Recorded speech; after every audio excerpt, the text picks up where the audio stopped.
الشيخ أبي زكريا يحيى بن شرف النووي، ثم إلى روح فضيلة الشيخ كيها محمد عثمان الإسحاقي، ثم إلى روح فضيلة الشيخ أحمد أسراري الإسحاقي، ثم إلى روح الحاج السمنهودي، ثم إلى روح الحاج علي خاصم بن سمنهودي، ثم إلى روح الحاج شمس الهدى بن سمنهودي، ثم إلى روح سيد الوالد الحبيب محمد بن حسين بن علي بعبود، والأستاذ علي بن محمد بن حسين بن علي بعبود، وثم إلى روح الوالد محمد بن هادي، ثم إلى روح والدينا ووالديكم خاصة، وأمواتنا وأمواتكم عامة، ثم يغفر لهم ويرحمهم ويحل درجاتهم في الجنة، أن الله يتغشاهم بالرحمة والمغفرة ويسكن لهم الجنة، وأعد علينا من بركاتهم وأسرارهم وأنوارهم وعلومهم ونفحاتهم في الدين والدنيا والآخرة. آمين. وأن الله يدخلنا نياتنا في نياتهم وأخلاقنا في أخلاقهم ومقاصدنا في مقاصدهم وبركاتنا في بركاتهم على هذه النية، كل نية صالحة دنيوية وأخروية بسر وأسراره. الفاتحة.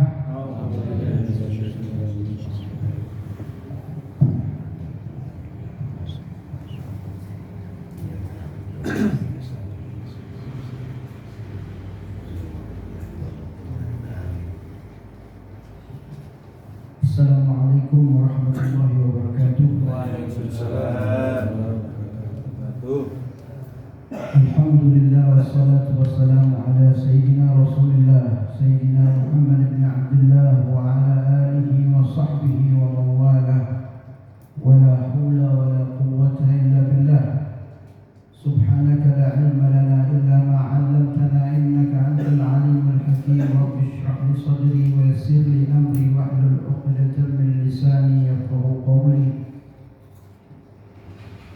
Kita bersyukur kepada Allah Subhanahu wa taala jalla jalaluhu wahdah yang selalu memberikan kita kesempatan untuk kembali kepadanya. Kita duduk di majelis ilmu yang insyaallah kita mendapatkan berkah dari Allah, rahmat dari Allah, ampunan dari Allah. Hadirin rahimakumullah, biasanya kita punya tradisi itu ngirim-ngirim doa ya. Ngirim doa ke para aulia, kepada keluarga kita ya. Itu di dalam kitab itu disebutkan. Kalau tidak salah kitabnya Ibnul Qayyim al-Jauziyah, kitab Ar-Ruh. Saya pernah sampaikan, tapi biar ini ingat kembali. Ahli kubur, leluhur kita, orang tua kita yang tidak pernah kita kirimi doa Fatihah khusus menyebut namanya, itu di alam kubur mereka dalam keadaan susah dan sulit, dan mereka nanti berebut doa dari ucapan para imam-imam yang mengucapkan minal muslimin wal muslimat. Dan mereka berebut seperti pengemis yang berebut makanan ketika sedang berada di dunia. Itu gambarannya di dalam kitab seperti itu. Tapi kalau kita sering kirim istiqomah, menyebutkan namanya secara khusus, itu yang datang kepada ahli kubur daripada nama yang kita sebutkan itu seperti makanan prasmanan. Itu banyak ceritanya itu dalam kitab Irsyadul Ibad, itu banyak ceritanya ya. Terus kenapa seperti itu? Karena kita di dunia ini, tubuh kita makanannya nasi itu semangka ya, telo ya, itu kayak gitu. Tetapi ruh kita makanannya apa? Ayat-ayat suci yang dibacakan oleh orang. Makanya ketika kita mendengar ayat-ayat suci, itu jiwa kita tenang. Itu artinya roh kita itu mendapatkan makanan. Ya? Jadi jangan kira orang sudah mati habis selesai. Ya? mereka membutuhkan doa-doa kita yang masih hidup. Di dalam hadis dikatakan, laulal haya lahalakatil amwat. Kalau bukan karena orang yang masih hidup yang mendoakan orang yang sudah meninggal, maka orang yang sudah meninggal niscaya mereka akan binasa, akan celaka. Jadi doa-doa kita ini ditunggu sama. Jadi kalau saya menyebutkan ila arwah walidina wa walidikum, antum semua sebutin nama orang tua. Sebutin. Ya. Karena kalau saya satu-satu nanti lama ya. Tapi itu sama saja. Ya. Disebutin dalam hati, insya Allah sampai. Kalau tidak percaya, coba mati. Soalnya tidak pernah balik kan. Yang kita kirim tidak pernah balik. Berarti sampai. Ya. Itu sedikit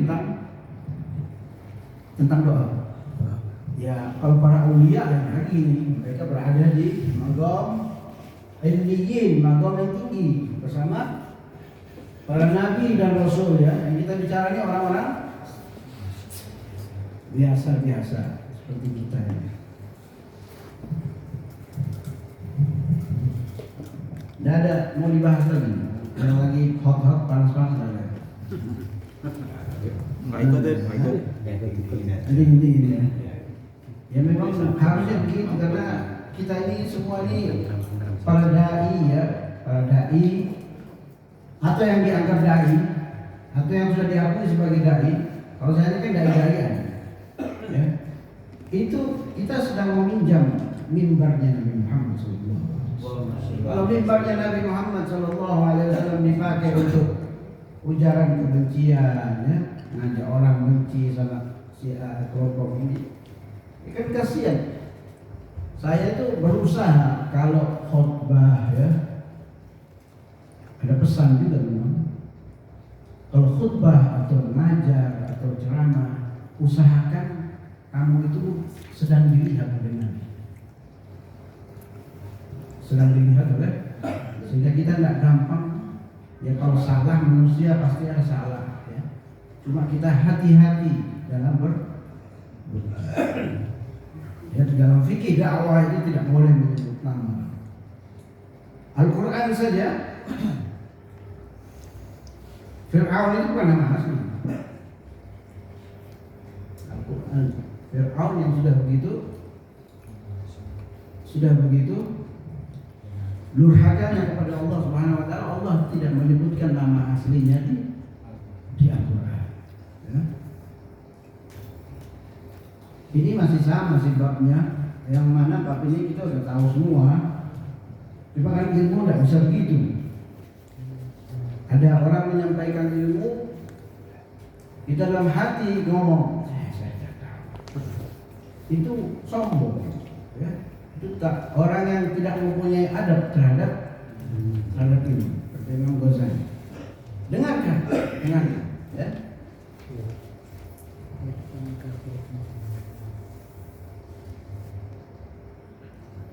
Bismillahirrahmanirrahim. Qala al-mu'allif rahimahullah ta'ala wa nafa'na bihi wa bi'ulumihi fid dharain. Wa yaqulu fi kalimatay iqamah, dan diucapkan di dua kalimat iqamah. Ya. Itu maksudnya qad qamatis shalah. Jawabannya apa? Aqamahullahu wa adamaha. Sudah kemarin itu. Wa yaqulu aqiba qawlihi, dan berkata seseorang berikutnya qawlihi, dengan apa? Ucapan asyhadu anna Muhammadan Rasulullah. Jadi ketika azan atau iqamah ada yang mengucapkan asyhadu anna Muhammadan Rasulullah. Kalau ditambah sayyidina boleh?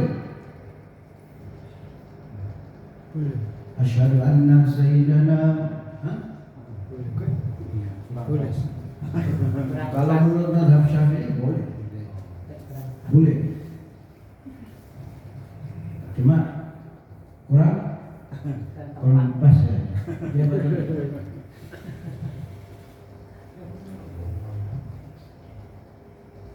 Jadi kalau ada muadzin yang mengucapkan asyhadu anna Muhammadan Rasulullah, kita yang mendengar dianjurkan untuk menjawab wa ana asyhadu anna Muhammadan Rasulullah. Itu ada jawabannya. Dan saya juga bersaksi bahwasanya Nabi Muhammad adalah utusan Allah. Biasanya kita cuma asyhadu anna Muhammadan mengikuti muadzin. Tetapi di sini ada baru yang mengatakan, pendapat baru yang mengatakan kalau ada yang mengucapkan asyhadu anna Muhammadar Rasulullah, kita jawab wa ana asyhadu anna Muhammadan Rasulullah. Ini ilmu, ya. Tidak semua orang bisa dapat. Kalau tidak datang di majelis ilmu tidak dapat. Ya. Kalau di rumah pasti banyak nonton film. Karaoke.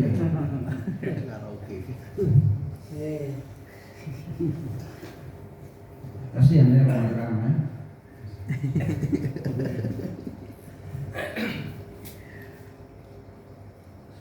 Tsumma yaqul, kemudian dia berkata, ya, raditu billahi rabba, aku telah ridha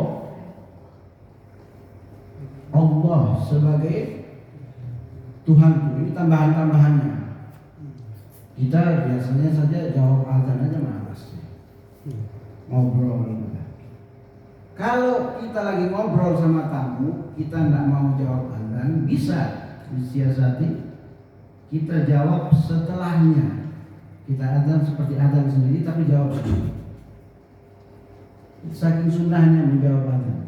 Ya sama kayak kita kalau di kamar mandi, kalau tidak bisa jawab azan, di luarnya kita jawab azan. Nah hadisnya banyak yang mengatakan seperti itu, ya. Yang apa? Kita tidak sempat jawab nih, setelah azan selesai baru kita Allah saya biasa gitu. Kalau mau dapat sunnah, ya, karena amalan wajib saja kita ini nggak kekejar sama para orang-orang soleh, ya. Banyak bolong-bolongnya kita amalan wajib. Wa bi Muhammadin sallallahu alaihi wasallam rasula, dan terhadap Nabi Muhammad dan kepada Nabi Muhammad saya juga ridha bahwa Nabi Muhammad adalah utusan Allah. Ya, ini kemarin udah ngaji nih bab itu billah, ya, kalau siapa yang mengucapkan ini di sore hari dihapuskan dosa-dosanya walaupun sebanyak pasir di lautan, ya.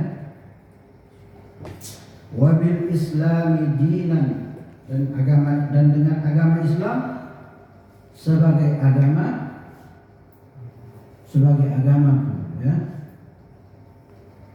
Fa idza faragha min al-mutaba'ati fi jami' al-adani shalla wa sallama 'ala nabi Muhammad sallallahu alaihi wasallam.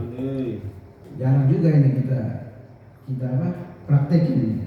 Dan telah selesai azan, ya, kita dianjurkan, disunahkan untuk bersolawat kepada Nabi Muhammad sallallahu alaihi wasallam. Kemudian kita berdoa, apa itu? Allahumma rabb hadhihi ad-da'wati at-tammah, ya. Allahumma rabb, wahai Tuhanku, wahai Allah, hadhihi ad-da'wati at-tammah, yang membuat panggilan ini menjadi sempurna, ya. Azan itu kan panggilan Allah dan panggilan nabinya, ya. Panggilan Allah dan panggilan nabinya. Wa adzana minallahi wa rasulihi linnas. Dan surat Quran surat At-Taubah. Ya. Wa adzana minallahi wa rasulihi linnas. Panggilan. Tapi biasanya kita enggak langsung langkah. Kalau bos yang manggil itulah bedanya ya. Ya.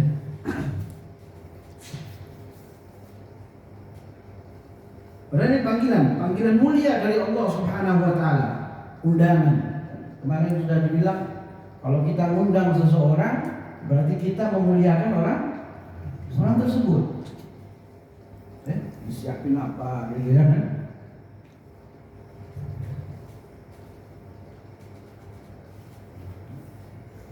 Tuhan yang telah membuat panggilan ini menjadi sempurna. Wassalatul qa'imah, dan salat yang telah dilaksanakan. Ati Muhammadan al-wasilata wal fadilah. Berikanlah ya Nabi Muhammad wasilah, kedudukan yang tinggi ya, dan fadilah, keutamaan. Fadilah ini adalah al-martabatu al-aliyah ala sa'iril khalq, martabat paling tinggi di antara makhluk, keutamaan fadl ya, kepada Nabi Muhammad sallallahu alaihi wasallam. Wa ba'athu maqaman mahmuda, dan berikanlah atau bangkitkanlah ya Nabi Muhammad maqam mahmuda, maqam yang terpuji. Maksudnya apa? Banyak nanti itu riwayat-riwayat itu nanti di pada mahsyar Rasulullah sallallahu alaihi wasallam duduk di samping kursinya Allah ya, di samping kursinya. Ada yang mengatakan Rasulullah nanti dikasih bendera liwa al-mahmud, bendera yang satu-satunya yang dipegang oleh Nabi. Kemudian Nabi bersabda ya, ana sayyidu waladi Adam wala fakhar. Saya adalah pemimpin seluruh anak Adam dan tidak ada kebanggaan di dalamnya, dan aku tidak sombong. Tapi itu panjang itu hadisnya ya. Adam wa man dunahu tahta liwa'i, kata Nabi Muhammad ketika memegang bendera Mahmud itu yang diberikan oleh Allah. Bendera Mahmud, liwa'ul Mahmud. Itu di Al-Quran ada. Apa ayatnya? Apa? Dengan ini. Wa ba'athul maqaman mahmuda. Pokoknya itulah maqaman mahmuda. Hah?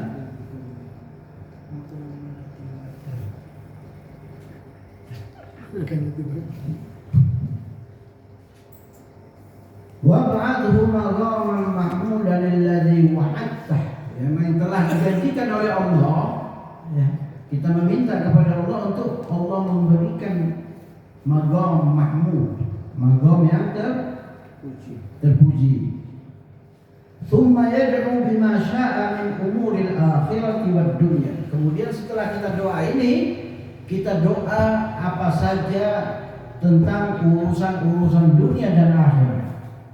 Ya, biasanya Rabbighfirli wa liwalidayya, atau terserah, Rabbana atina fid dunya hasanah wa fil akhirati hasanah wa qina adzabannar.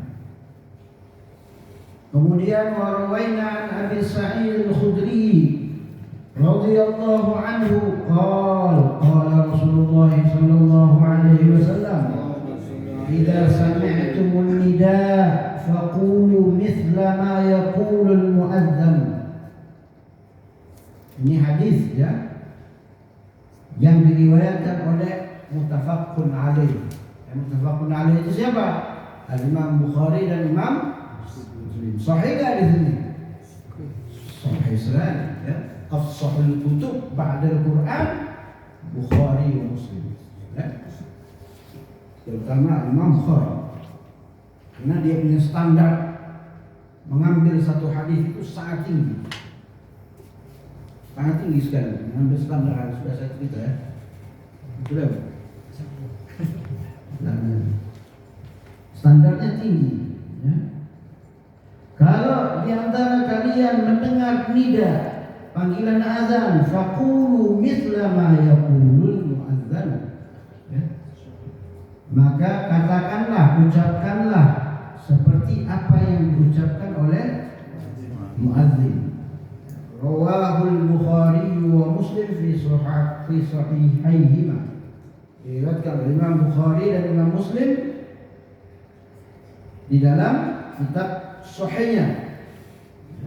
Ada seorang buta ya, sebelum menjadi muadzinnya Nabi, Ummi Maktum ya, dia buta. Dia berkata kepada Rasul sallallahu alaihi wasallam, "Wahai Nabi, saya ini buta. Mau salat subuh ke Masjid Nabawi itu jauh. Ya, takut tersesat." Ya. Kata Nabi, "Hal sami'tan nida?" Apakah kamu mendengar suara seruan azan itu? Kata dia, "Ya, sami'tu nida."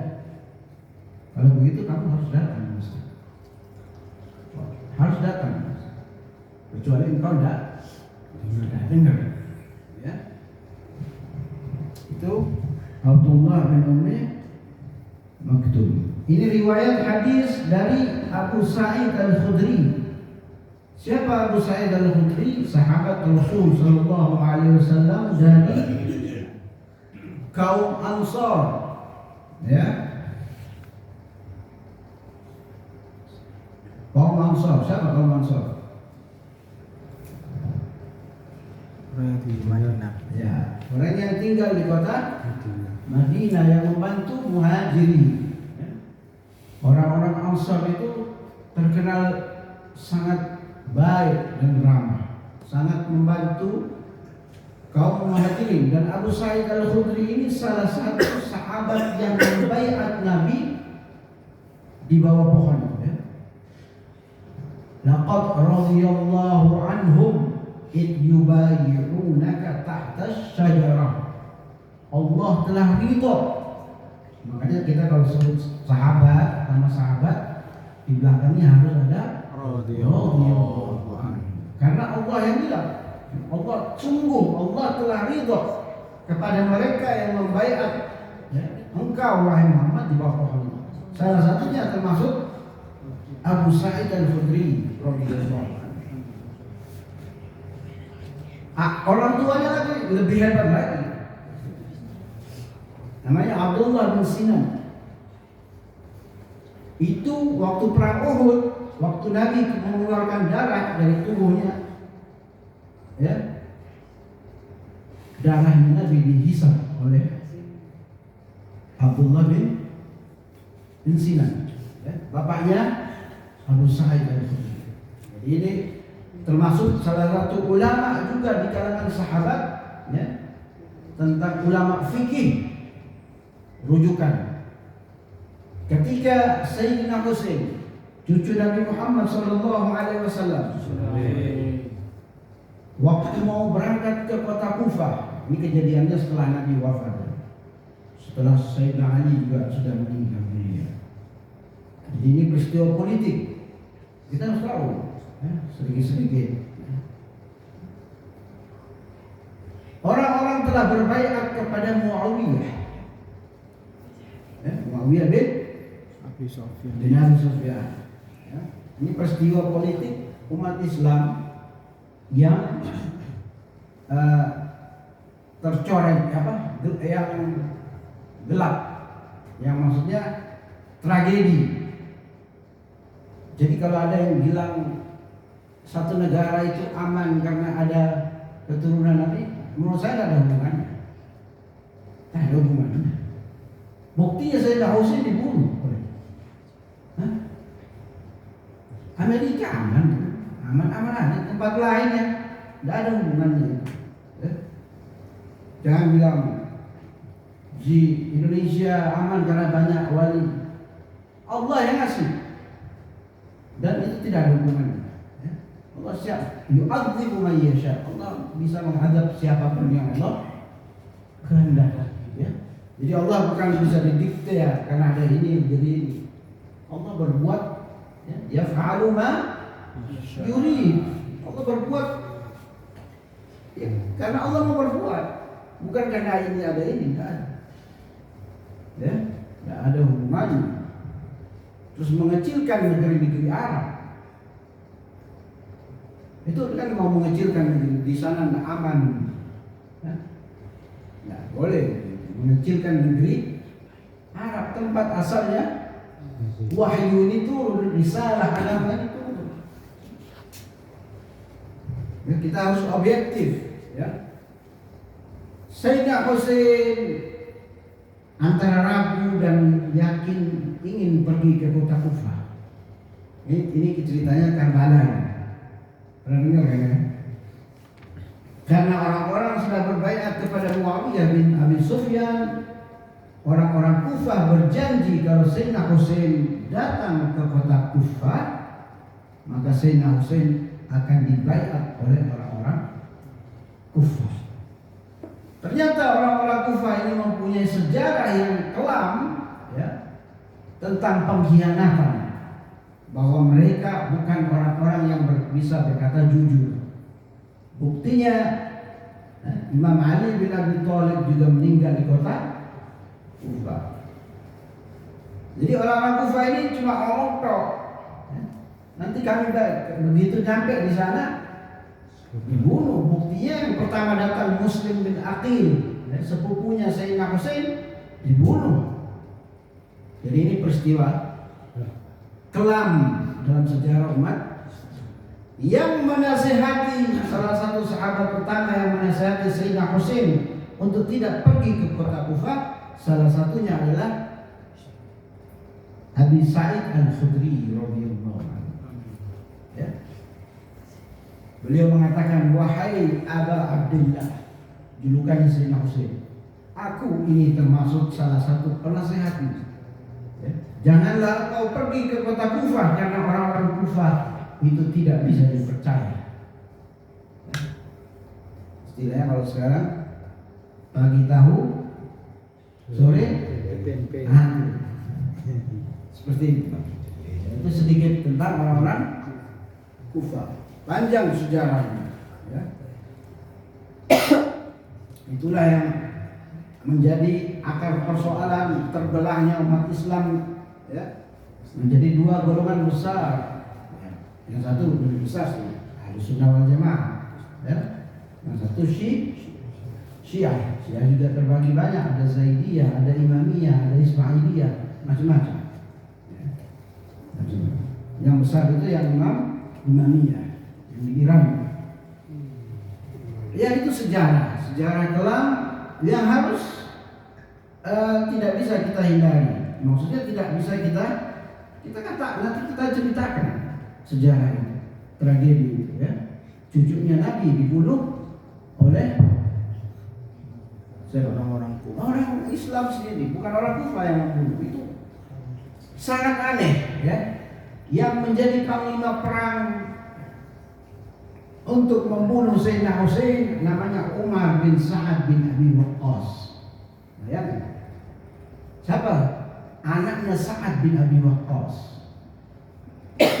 Sahabat Nabi, sahabat utama, ya.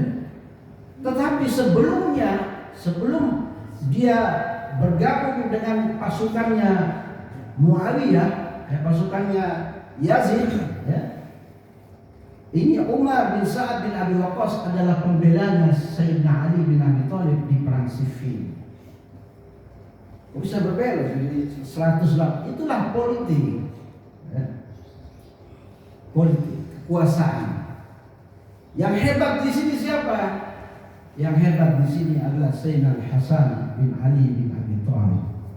Ya, ketika itu dia menyerahkan kekhalifaannya kepada Muawiyah supaya umat Islam tidak pecah dan tidak bentrok. Akhirnya Sayyidina Hasan bin Ali bin Abi Thalib juga diracun oleh istrinya sendiri, yang bernama Khawla binti siapa? Istrinya sendiri diracun oleh istrinya sendiri. Sayyidina Hasan, cucunya Nabi, cucu langsung ini, cucu bayang Sayyidah Syabab Ahlul Jannah, matinya tragis. Jadi kita mau mengharapkan di dunia ini ideal, nggak bisa. Dunia ini kita mau ideal gitu, mau nggak bisa. Ya, dunia ini tempatnya ujian. Ya. Kita diberi ujian, kita tidak diberi juga ujian. Cucunya Nabi yang lehernya sering dicium oleh Nabi Sallallahu Alaihi Wasallam. Tapi itulah qadratullah, ya. Kita tidak tahu apa maksud itu di balik peristiwa ini, peristiwa besar. Abah saya kalau dengar peristiwa Karbala itu nangis seperti anak kecil yang tidak dikasih mainan. Luar biasa. Dengar aja kalau gimana. Dan apa dengar? Itu peristiwa betul, fakta sejarah. Ya, kita ngajinya jangan panjang-panjang ya, karena saya juga kurang tolak. Ya, jadi itu sedikit tentang